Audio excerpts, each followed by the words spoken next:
तो जी नमस्कार दोस्तों, आप लोग देख रहे हैं बीडी भोजपुरी और एक ऐसी फिल्म जिसमें भरपूर तरीके से गाने हैं। जी हाँ, रंग दे बसंती। आप सब तो पता है कि रंग दे बसंती में बहुत सारे गाने आज तक रिलीज़ हुए हैं। 2-3 देशभक्ति गाने, एक होली गाने और 2-3 रोमांटिक गाने।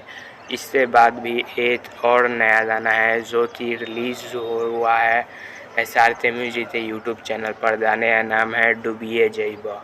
जी हाँ, डूबिए जइबा और ये भी रंग दे बसंती फिल्म का गाना है। तो आप लोग समझ सकते हैं कि एक फिल्म में कितने सारे गाने डाले जाते हैं SRK म्यूजिक की तरफ से।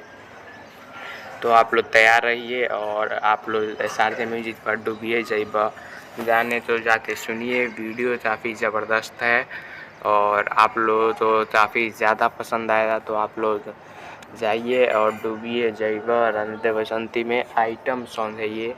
तो आप लोग जाएं और देखें और कितना पसंद आया है कमेंट में ज़रूर बताएं।